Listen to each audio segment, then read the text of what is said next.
माननीय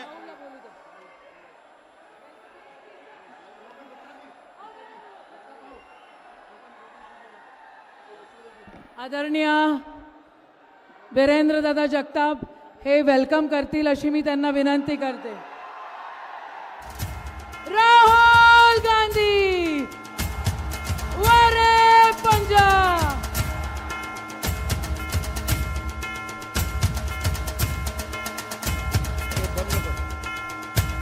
जगाला शांतीचा संदेश देणारे तथागत भगवान गौतम बुद्ध, महाराष्ट्राचं दैवत छत्रपती शिवाजी महाराज, राष्ट्रपिता महात्मा गांधी, भारतरत्न राजीव गांधी, श्री संत सेवालाल महाराज, श्री संत भिकाजी महाराज, श्री संत गाडगे महाराज, श्री संत तुकडोजी महाराज, श्री संत जगनाडे महाराज, भगवान बिरसा मुंडा, डॉक्टर पंजाबराव देशमुख या सर्व महामानवांना वंदन करतो। आणि आमचे नेते, आपल्या सर्वांचे लाडके नेते आदरणीय राहुलजी गांधी यांचं मंचावर आगमन झालेलं आहे। मी राहुलजींना सांगू इच्छितो, राहुल जी, आपकी माताजी यही मैदान पर 2004 में मेरे चुनाव के प्रचार के लिए आई थी और उसी समय मैं पहली बार आमदार बना था। अभी 2006 में किसान यहाँ के ज्यादा तादाद में आत्महत्या कर रहे थे, तो हमारे पंतप्रधान माननीय मनमोहन सिंह साहब जी विदर्भ के जो सुसाइड करने वाले फार्मर्स हैं उनको मिलने के लिए, विधवाओं को मिलने के लिए मनमोहन सिंह जी यही दामनगांव शहरी में आए थे और उन्होंने किसानों की और उनके विधवाओं की समस्या जानकर विदर्भ में 4000 करोड़ का पैकेज 2006 में डिक्लेयर किया था। उसी तरह आप खुद 2015 में, राहुल जी आप खुद 2015 में 30 एप्रिलच्या रणरणत्या उन्हात 48 डिग्री सेल्सिअसचं तापमान असताना आदरणीय राहुलजी याच शहरातून पदयात्रा करत 20 किलोमीटरची पदयात्रा करत आत्महत्याग्रस्त किसानांना भेटला होता। राहुलजी आज पहिल्यांदा यापूर्वी आले होते तर शेतकऱ्यांचे अश्रू पुसायला, शेतकऱ्यांच्या विधवांचे अश्रू पुसायला राहुलजी इथं आले होते। आणि म्हणून आमचा नेता हा शेतकरी, शेतमजुरांचा, गरिबांचा, आदिवासींचा, दलितांचा भाग घेणारा नेता आहे। म्हणून त्याचं तुम्ही सर्वांनी जोरदार एकदा स्वागत करावं अशी अपेक्षा करतो। राहुल जी, हमारे यहाँ की सबसे बड़ी समस्या यह है कि सोयाबीन को 10 साल पहले 5000 का भाव मिला करता था मनमोहन सिंह सरकार के जमाने में, लेकिन आज सब कीमतें, किसानों की लागत दुगनी तिगनी हो गई, फिर भी सोयाबीन का भाव घटकर 3000-3200, अच्छे से अच्छे क्वालिटी का सोयाबीन 3500 के ऊपर नहीं जा रहा। कपास की भी उसी तरह हालत है।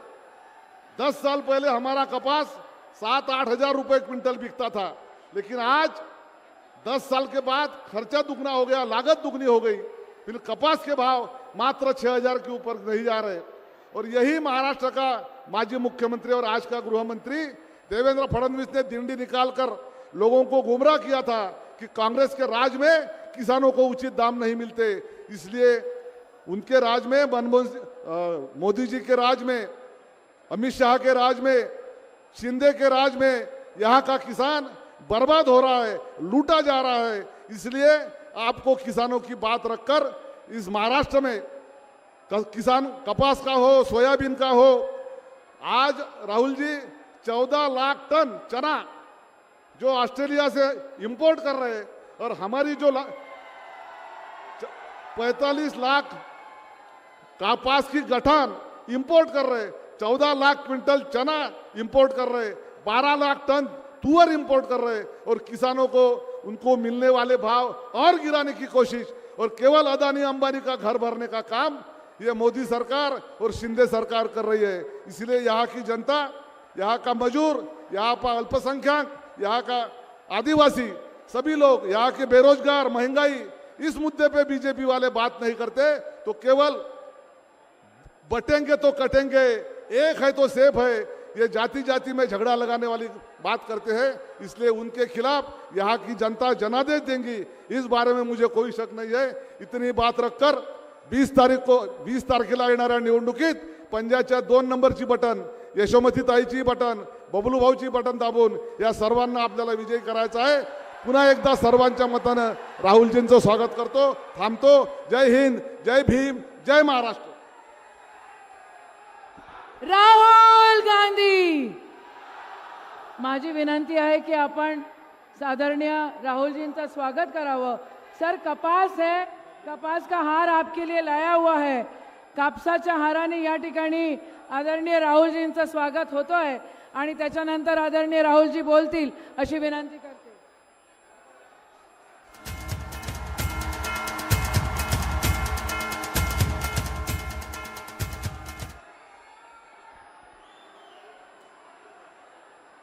माननीय खासदार श्री राहुलजी गांधी यांचं स्वागत आमच्या शेतकऱ्याच्या कापसाचे बोंड आणि यापासून बनवलेला आणि हरभरा यापासून बनवलेल्या हाराने त्यांचं स्वागत करण्यात आलेलं आहे।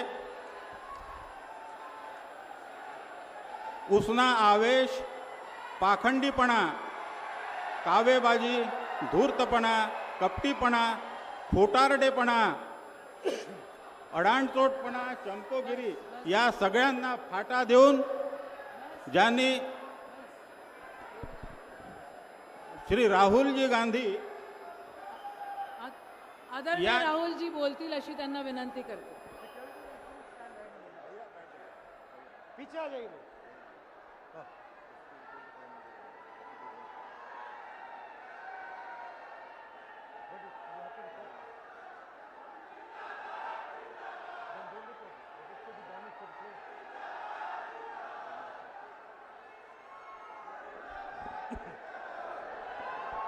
केसी वेणुगोपाल जी, भूपेश बघेल जी, बलवंत वांगटे जी, हमारे कैंडिडेट्स वीरेंद्र जगताप जी, यशोमती ठाकुर जी, बबलू देशमुख जी, स्टेज पे सीनियर नेता, इंडिया गठबंधन के नेता, कांग्रेस पार्टी के नेता, कांग्रेस पार्टी के हमारे प्यारे कार्यकर्ता, बब्बर शेर, टाइगर, आवाज तो सुनाई नहीं दी।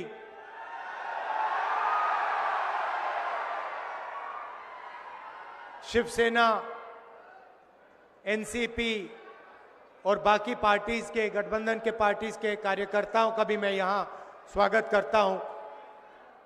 आप सबका नमस्कार।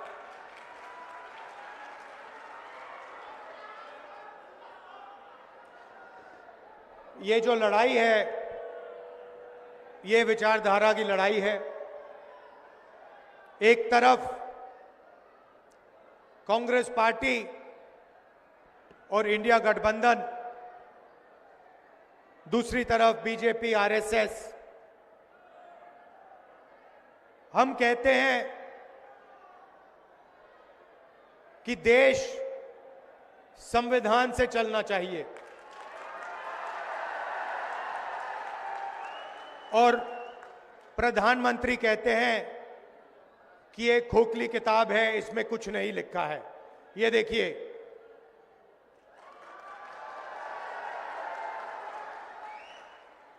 ये किताब खोखली सिर्फ आरएसएस के कार्यकर्ताओं के लिए और बीजेपी के लोगों के लिए है। हमारे लिए ये इस देश का डीएनए है। इसके अंदर अंबेडकर जी की, फूले जी की, शिवाजी महाराज जी की, बुद्ध भगवान की, नारायण गुरु, बसवना, महात्मा गांधी, इन सब की सोच हमारे लिए इस किताब में है। और ये हमारे लिए एक नई किताब नहीं है, ये हमारे लिए हजारों साल पुरानी सोच है, और जो इसमें लिखा है उसी के लिए हजारों साल से हिंदुस्तान में लोग लड़ रहे हैं, मर रहे हैं।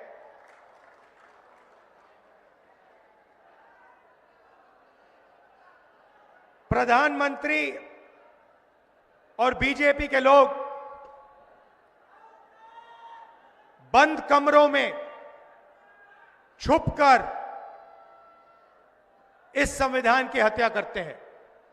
मैं आपसे पूछना चाहता हूं, जब महाराष्ट्र की जनता से उनकी सरकार चोरी की गई, जिस मीटिंग में अदानी जी बैठे थे, अमित शाह जी बैठे थे,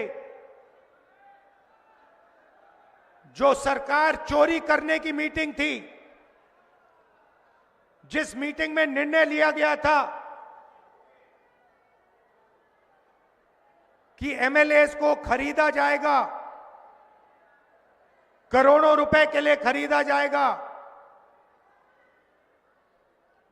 क्या जब अमित शाह जी और बीजेपी के लोगों ने यह मीटिंग की, जब उन्होंने आपकी सरकार खरीद कर आपसे चोरी की, क्या वो संविधान की रक्षा कर रहे थे? इसमें कहां लिखा है कि करोड़ों रुपए देकर महाराष्ट्र की जनता की सरकार को चोरी किया जाए? कहां लिखा है? मुझे दिखा दो। संविधान में कहां लिखा है कि सरकार को चोरी करना चाहिए?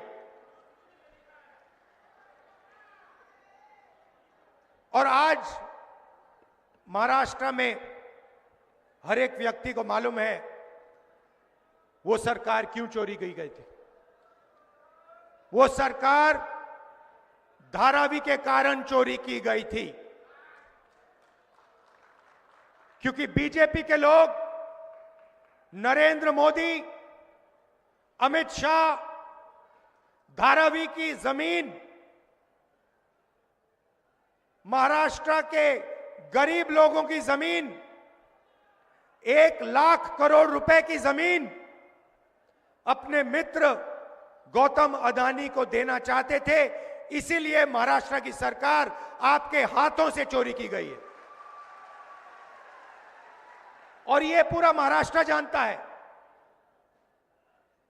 पूरा महाराष्ट्र जानता है। आंखों के सामने करोड़ों रुपए देकर एमएलए खरीदकर आपकी सरकार आपसे छीनी गई, चोरी की गई। और प्रधानमंत्री ने, अमित शाह जी ने, पूरा देश जानता है कि इन्होंने ये काम करवाया है। पैसे अगर दिए गए हैं तो वो आसमान से नहीं गिरे। हिंदुस्तान में 40-50 करोड़ रुपए कोई ऐसे फ्री में नहीं देता है।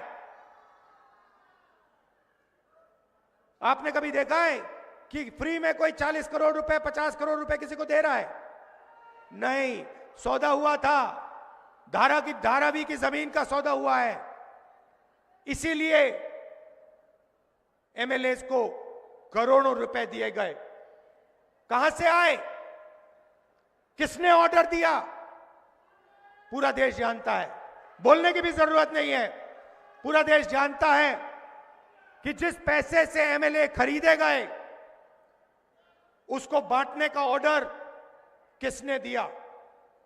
महाराष्ट्र का 6 साल का बच्चा जानता है। और फिर प्रधानमंत्री आते हैं और कहते हैं कि राहुल गांधी रिजर्वेशन के खिलाफ है। मेरी बहन मुझे बता रही थी कि उन्होंने मोदी जी का भाषण सुना, और उस भाषण में मेरी बहन ने मुझे कहा कि जो हम बोलते हैं वही मोदी जी आजकल बोल रहे हैं।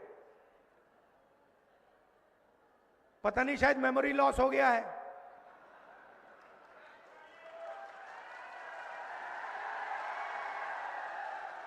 जैसे अमेरिका का पूर्व राष्ट्रपति था, कभी कुछ बोलता था, कभी कुछ बोलता था, भूल जाता था, उसको याद दिलाना पड़ता था पीछे से, भैया आपको ये नहीं बोलना, आपको ये बोलना है। वहां पे यूक्रेन का राष्ट्रपति आया और अमेरिका के राष्ट्रपति ने कहा कि भैया रूस के राष्ट्रपति पुतिन आए हैं। उनके पीछे लोग आए, कहे नहीं नहीं नहीं भैया रूस के नहीं है, यूक्रेन के हैं। उनका मेमोरी लॉस हो गया था। वैसे ही हमारी प्रधानमंत्री का मेमोरी लॉस हो रहा है।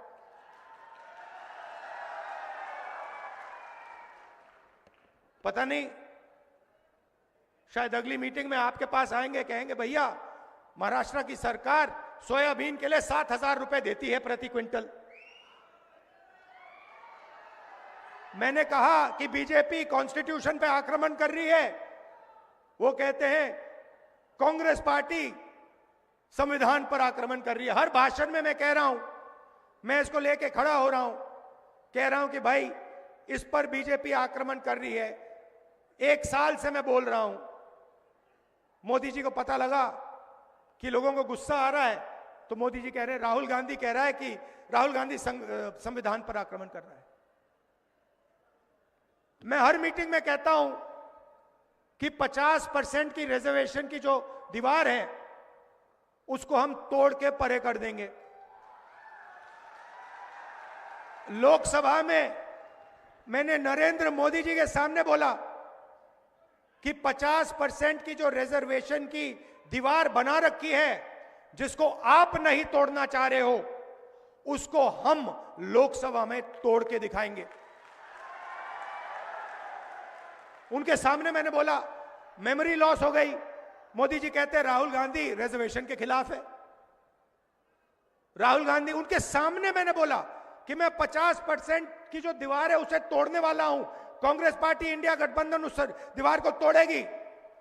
और मोदी जी का मेमोरी लॉस हो गया, कहते हैं राहुल गांधी तो रिजर्वेशन के खिलाफ है। अगली मीटिंग में कहेंगे कि राहुल गांधी जाति जनगणना के खिलाफ है। मैंने उनके सामने बोला मोदी जी जाति जनगणना कराइए, देश को पता लगना चाहिए कितने दलित हैं, कितने आदिवासी हैं, कितने पिछड़े वर्ग के लोग हैं। देश को पता लगना चाहिए कि इनकी भागीदारी कितनी है। आबादी, आप समझो, आप ताली बजा रहे हो मगर बात समझो। मैं 1 साल से हर भाषण में यह कह रहा हूं, मीडिया वाले दिखाते नहीं है, ये उनके हैं।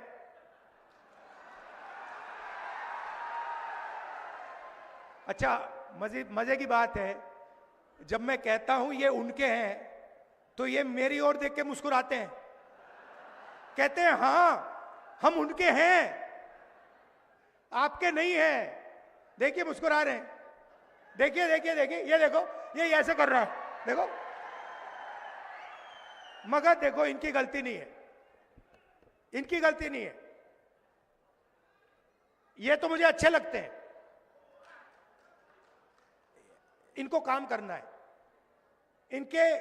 इनको सैलरी लेनी है, इनको बच्चों का एजुकेशन करना है, इनको खाना खाना है। तो ये मालिकों के खिलाफ कुछ नहीं कर सकते, ये एक प्रकार से गुलाम हैं। तो इनसे मेरी कोई लड़ाई नहीं है।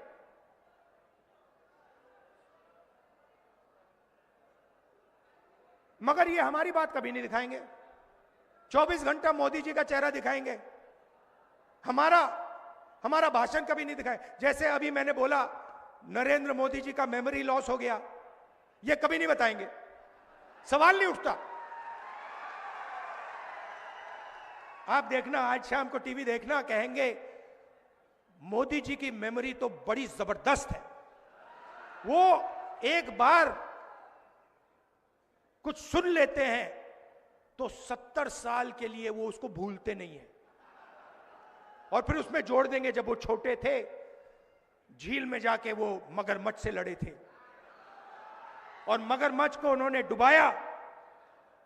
मगर जब गंगा जी में जाते हैं तो लगता है कि तैरना नहीं जानते हैं। तो मेरा कहना है कि लड़ाई संविधान की है। अंबेडकर जी की सोच, गांधी जी की सोच, बुद्ध भगवान की सोच, फूले जी की सोच, उसकी हम रक्षा कर रहे हैं। जब हम कहते हैं कि जाति जनगणना होना चाहिए, मैं आपसे पूछता हूं, क्या अंबेडकर जी जाति जनगणना के साथ होते या खिलाफ होते? साथ होते ना। फूले जी साथ होते खिलाफ होते? बुद्ध भगवान साथ होते खिलाफ होते? नारायण गुरु, बसवना, महात्मा गांधी साथ होते खिलाफ होते? नरेंद्र मोदी खिलाफ है। नरेंद्र मोदी जाति जनगणना के खिलाफ है, क्योंकि अगर खिलाफ नहीं होता तो 5 साल 7 साल पहले वो इसको करवा देता। मगर नरेंद्र मोदी नहीं करवाना चाहता है और आज मैं आपको ये बताने आया हूं क्यों। आपकी आबादी, पिछड़ों की आबादी 50% है कम से कम। दलित 15, आदिवासी 8, माइनॉरिटी 15, जोड़ दो तो 90% हो जाता है। और 90% आपकी आबादी है। जीएसटी आप देते हो। ये जो हमारी बहनें हैं, जब आप साड़ी खरीदते हो तो आप 18% जीएसटी अपने जेब से देती हो। जब आप कुछ भी खरीदते हो उसमें ऑटोमेटिकली जीएसटी लग जाता है।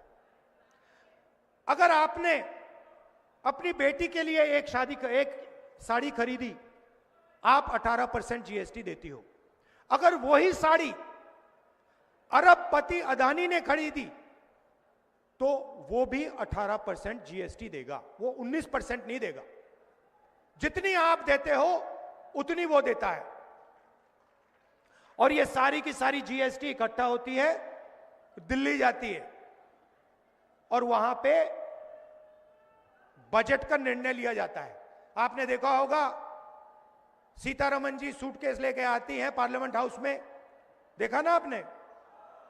महाराष्ट्र में दूसरा सूटकेस लेके आते हैं एमएलए वाला, वहां पे छोटा सा सूटकेस होता है, यहां पे बहुत बड़ा होता है। छोटा सा सूटकेस लेके जाती हैं और बजट पेश करती हैं। तो मैंने पता लगाया कि ये जो बजट है आपके जीएसटी का बजट, इसको कौन बनाता है? पता लगा कि 90 अफसर इस बजट को बनाते हैं। 90 अफसर सारे के सारे फाइनेंशियल निर्णय लेते हैं।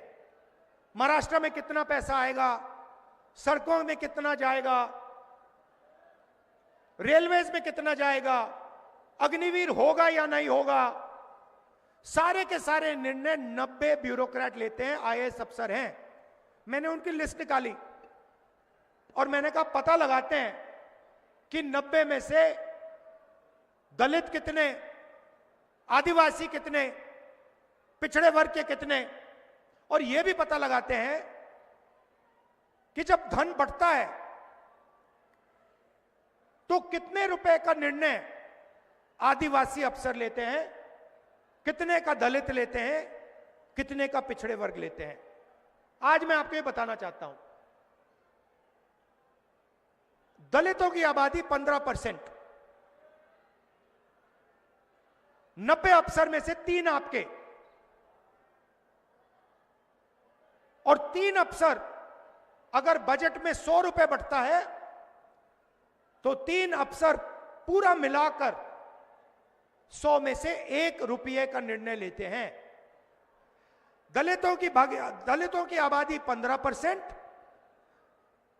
बजट में दलितों की भागीदारी 1 रुपया 100 रुपए में से। आदिवासी 8% आबादी, 100 रुपए में से 10 पैसे का निर्णय ये लेते हैं। आबादी 8%, भागीदारी 100 रुपए में से 10 पैसा। और पिछड़े वर्ग के कम से कम 50% आपकी आबादी है, 3 अफसर हैं आपके 90 में से, छोटे छोटे डिपार्टमेंट दे रखे हैं, और अगर आप ओबीसी अफसर को जोड़ दें तो 100 रुपए में से 5 रुपए का निर्णय ओबीसी अफसर लेते हैं। मतलब अगर आप दलित, आदिवासी और पिछड़े वर्ग को जोड़ दें तो 6 रुपए 10 पैसे 100 रुपए में से आप निर्णय लेते हो। आपकी आबादी 50%, 15%, 8%, 73% होता है टोटल, और आपकी भागीदारी 100 रुपए में 6 रुपए। ये हो क्या रहा है? मैंने मजाक किया, मैंने कहा कि मीडिया में हमारे लोग नहीं है। मेरा मतलब क्या था?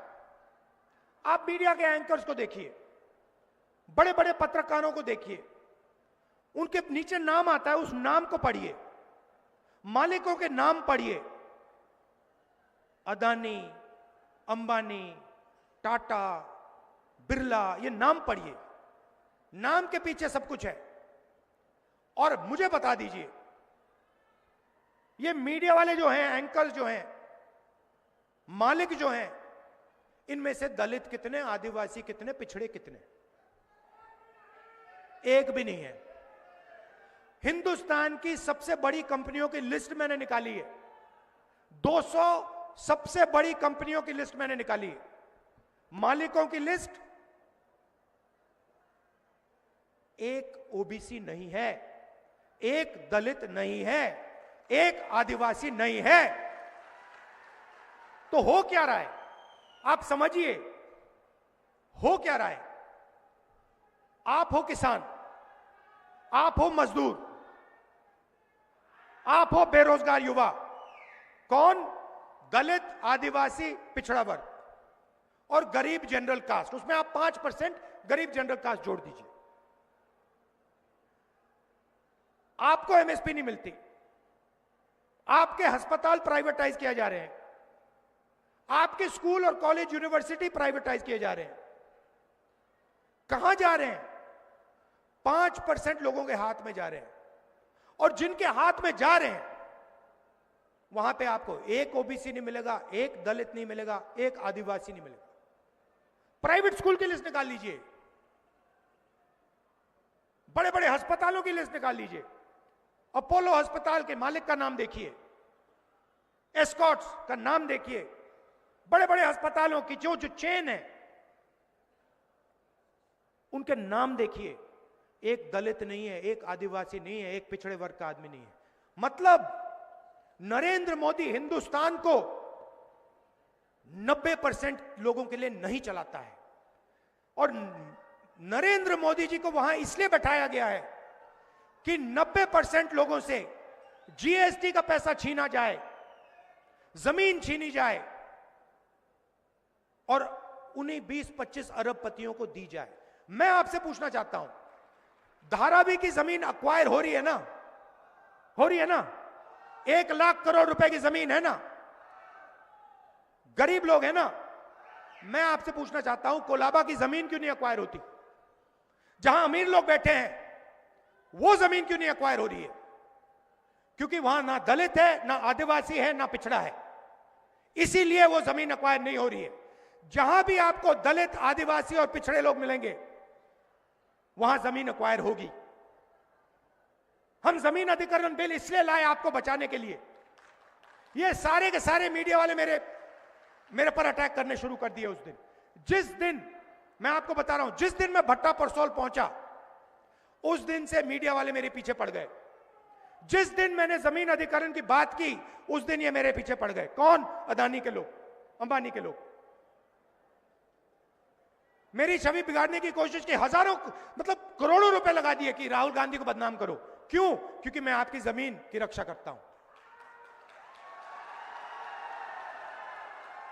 और मैं कहता हूं कि अगर धारावी की जमीन अदानी को दी जाएगी, अगर लाखों करोड़ रुपए उसके हवाला किया जाएगा, उसको दिया जाएगा, तो फिर हजारों करोड़ रुपए हमारे किसानों की जेब में भी जाना चाहिए। हम इस बात को मानने के लिए तैयार नहीं है कि सोयाबीन का किसान मर जाए, भूखा मर जाए, और उधर 25 अरबपतियों का 16 लाख करोड़ रुपया कर्जा माफ हो। हम इस बात को मानने को तैयार नहीं है, हम ये होने नहीं देंगे। इसीलिए पूरी की पूरी मीडिया इंडिया गठबंधन के खिलाफ खड़ी है। इसलिए 24 घंटा नरेंद्र मोदी का चेहरा दिखता है। भाइयों और बहनों, आपकी जमीन इनको चाहिए, आपका जल इनको चाहिए, आपका जंगल इनको चाहिए, ये आपसे सब लेना चाहते हैं। हिंदुस्तान के 25 अरबपति हैं, 16 लाख करोड़ रुपया उनका कर्जा माफ किया है। हमने हिंदुस्तान के हर किसान का कर्जा माफ किया था, 70,000 करोड़ रुपए लगे थे, 70,000 करोड़ रुपए लगे थे। इन्होंने अरबपतियों का 16 लाख करोड़ रुपया माफ किया है। 1 लाख करोड़ रुपए अदानी को धारावी में देने जा रहे हैं। ये सोचते हैं बड़ी आसानी से होगा, इतनी आसानी से नहीं होने वाला। राहुल गांधी खड़ा हुआ है यहां पे। तो यही सवाल है, कॉन्स्टिट्यूशन में कहीं नहीं लिखा है कि दलितों की, पिछड़ों की, मजदूरों की, गरीबों की जमीन छीनकर 25 अरबपतियों को दिया जाएगा। कहीं नहीं लिखा है। मुझे दिखा दो, मुझे दिखा दो या कहां लिखा है इस किताब में कि अरबपतियों का 16 लाख करोड़ रुपए माफ होना चाहिए। कहां लिखा है कि धारावी की जमीन छीनी जानी चाहिए और जो वहां मजदूर रहते हैं, गरीब रहते हैं, उनको उठा के बाहर फेंक देना चाहिए। कहां लिखा है इस किताब में? कहीं नहीं लिखा है। क्योंकि यह किताब शिवाजी महाराज की किताब है, और शिवाजी महाराज मर जाते मगर गरीबों का नुकसान नहीं करते। शिवाजी महाराज मर जाते मगर धारावी की जमीन अदानी को नहीं देते। यह सच्चाई है, यह महाराष्ट्र की सच्चाई है, यह हिंदुस्तान की सच्चाई है। तो इसीलिए हमने निर्णय लिया है, और यह शुरुआत है। दिल्ली में सरकार नहीं बनी, नहीं तो हम आपको अच्छी तरह दिखाते। हमने निर्णय लिया है कि अगर वो अरबपतियों को लाखों करोड़ रुपए दे सकते हैं, तो हम महाराष्ट्र के किसानों को, मजदूरों को, महिलाओं को भी लाखों करोड़ रुपए दे सकते हैं।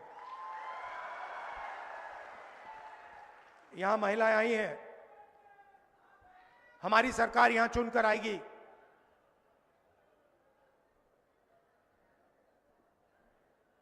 दिसंबर में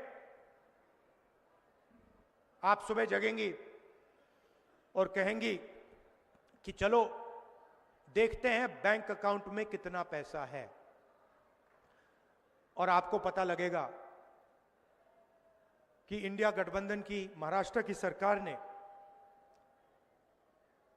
महीने का 3,000 रुपए आपके बैंक अकाउंट में डाल दिया है। आप अपने बच्चों से जाके कहेंगी 3,000 रुपए हमारे बैंक अकाउंट में इस महीने के लिए आएगा, और आपके बच्चे आपसे कहेंगे मम्मी अगले महीने भी 3,000 रुपए हमारे बैंक अकाउंट में आएगा, उसके बाद भी आएगा, उसके बाद आएगा। हर महीने पहली तारीख 3,000 रुपए हमारे बैंक अकाउंट में, हमारे गरीब परिवार के बैंक अकाउंट में इंडिया गठबंधन की सरकार डालेगी। जैसे नरेंद्र मोदी जी अदानी जी के बैंक अकाउंट में पैसा डालते हैं, 1 अरबपति के बैंक अकाउंट में डालते हैं, वैसे ही हम हजारों लाखों महाराष्ट्र की महिलाओं के बैंक अकाउंट में पैसा डालने जा रहे हैं। और फिर उसके बाद आप अपने पति से कहेंगी मैं मार्केट जा रही हूं, मोदी जी ने महंगाई बढ़ा दी है, शॉपिंग करने जा रही हूं। आप बस स्टैंड में जाएंगी, बस में घुसेंगी और बस कंडक्टर आपको कहेगा, आप महाराष्ट्र की महिला हैं, आप महाराष्ट्र के भविष्य की देखभाल करती हो, बस का टिकट फ्री है, आपको 1 रुपया नहीं देना पड़ेगा। महाराष्ट्र में जितना आप घूमना चाहती हैं, बस में जहां भी आप जाना चाहती हैं, आप फ्री में जाएंगे। और फिर क्या होगा? फिर महाराष्ट्र के किसान कहेंगे, राहुल जी आपने महिलाओं के बैंक अकाउंट में 3,000 रुपए डाल दिए, उनकी बस टिकट फ्री कर दी, हम बस में जाते हैं, कंडक्टर हमसे पैसा मांगता है, आपने ये क्या कर दिया? तो फिर हम महाराष्ट्र के किसान से कहेंगे कि घबराइए मत, 3 लाख रुपए तक का कर्जा आपका महाराष्ट्र की सरकार माफ करेगी। फिर सोयाबीन के किसान हमें कहेंगे कि राहुल जी पिछली सरकार में हमें सोयाबीन के लिए, मनमोहन सिंह जी की सरकार में हमें सोयाबीन के लिए सही पैसा मिलता था, ये अदानी वाली सरकार है, ये हमें सही दाम नहीं देती सोयाबीन के लिए। और हम आपसे कहेंगे घबराइए मत, महाराष्ट्र में फिर से कांग्रेस पार्टी की सरकार आ गई है, सोयाबीन के लिए आपको 7,000 रुपए प्रति क्विंटल मिलेगा। और प्याज के जो किसान हैं उनसे हम कहेंगे, देखिए हमने देखा है कि प्याज के दाम ऊपर नीचे जाते रहते हैं, आपका नुकसान होता है, तो हम आपके लिए एक महाराष्ट्र सरकार में प्याज के दाम को मैनेज करने के लिए एक फेयर प्राइस कमेटी बैठाएंगे जो आपके प्याज के दाम को कंट्रोल करेगी। और कपास के किसानों को ये दिखाना जरा भैया,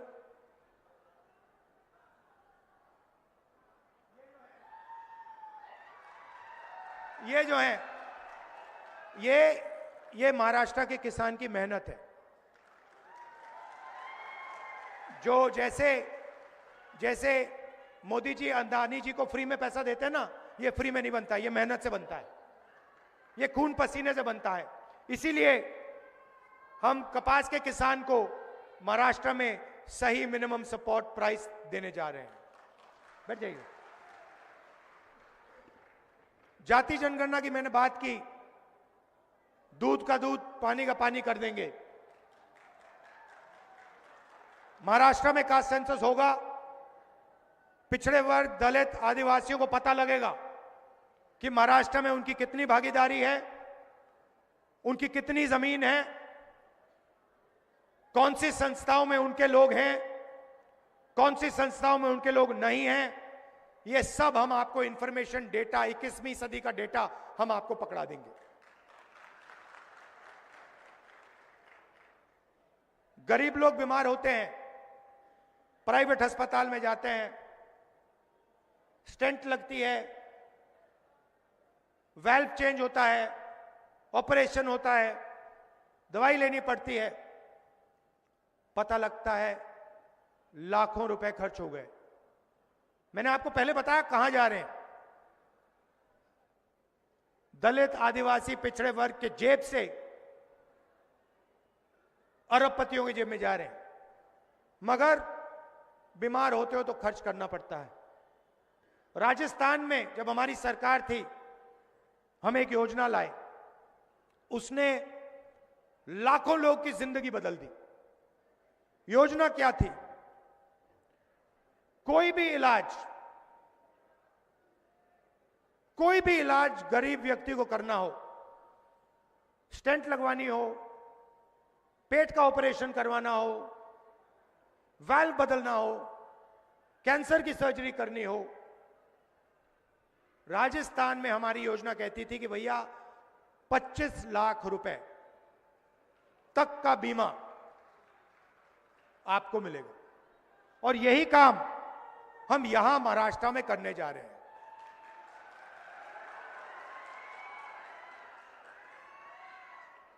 इस भीड़ में कोई भी बीमार हो, और अभी होंगे लोग जिनको ऑपरेशन करवाना हो, हाई बीपी हो, स्टेंट की जरूरत हो, फ्रैक्चर हो जाए, सर्जरी करनी हो, आप सब लोगों को, महाराष्ट्र में सब लोगों को बता रहा हूं, हमारी सरकार आएगी, आप प्राइवेट अस्पताल में जाओगे और वहां 25 लाख रुपए की सर्जरी, 25 लाख रुपए तक की सर्जरी आप फ्री में करवाओगे।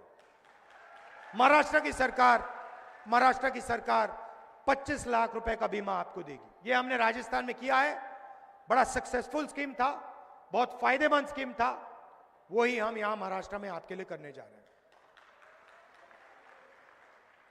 यह मैं आपसे कहना चाहता था।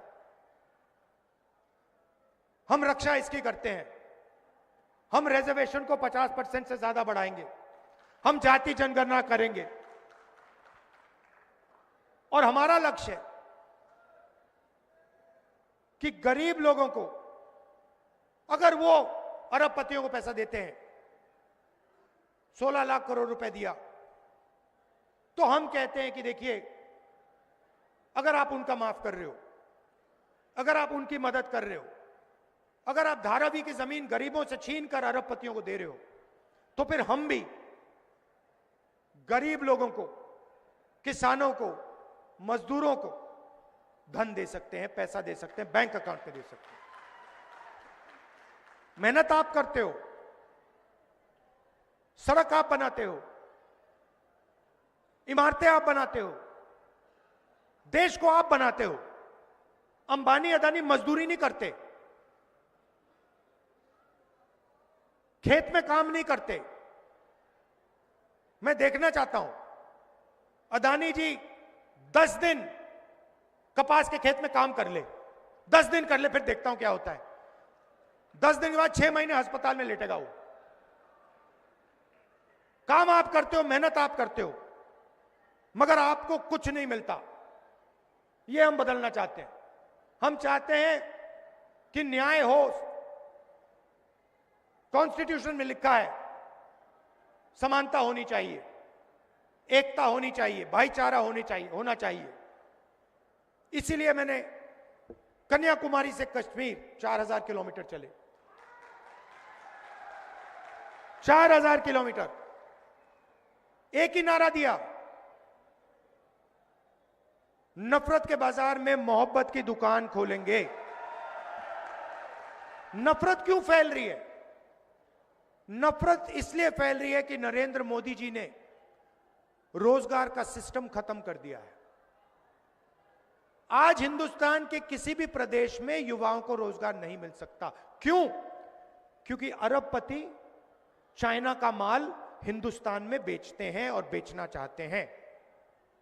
हिंदुस्तान की सारी फैक्ट्रियां बंद कर दी, छोटे बिजनेस बंद कर दिए। आप सोचते हो, मीडिया वाले कहते हैं नोटबंदी, नोटबंदी हथियार था, योजना नहीं थी। जीएसटी आपके खिलाफ हथियार है, किसान को मारने का तरीका है, छोटे व्यापारी को खत्म करने का तरीका है, अदानी अंबानी के लिए रास्ता साफ करने का तरीका है। और नतीजा हुआ है कि देश का सारा धन 20-25 लोगों के हाथ में चला गया। और जो देश को रोजगार देते थे, चाहे वो किसान हो, चाहे वो छोटे बिजनेस वाले हो, मिडिल साइज बिजनेस वाले हो, जहां इनोवेशन होता है, जहां नई चीजें बनती हैं, वो पूरा का पूरा सिस्टम खत्म हो गया है। इसलिए देश में गुस्सा फैल रहा है, नफरत फैल रही है। और ये मैं नरेंद्र मोदी जी से कहता हूं, हर मीटिंग में कहता हूं,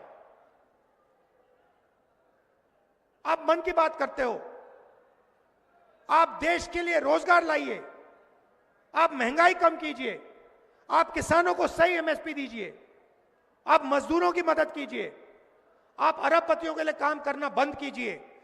अरबपतियों ने आपको नहीं चुना है, देश की जनता ने आपको वोट दिया था, अरबपतियों ने नहीं दिया।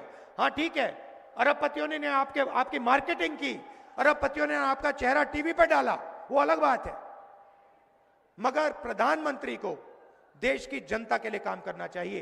प्रधानमंत्री को अरबपतियों के लिए काम नहीं करना चाहिए। और ये मत भूलिए, ये जो सरकार महाराष्ट्र में है, ये चोरी की सरकार है। ये आपकी सरकार नहीं है, ये सरकार आपसे चोरी की गई थी। और ये संविधान के खिलाफ बनी हुई सरकार है। लड़ाई संविधान की है, लड़ाई रिजर्वेशन की है, लड़ाई जाति जनगणना की है, लड़ाई सही एमएसपी की है। आप दूर दूर से आए, दिल से आपका धन्यवाद करना चाहता हूं। आपने कष्ट उठाया, 1-2 घंटे चल के आप आए, बस में आए, दिल से आपका धन्यवाद करता हूं। नमस्कार, जय हिंद, जय महाराष्ट्र।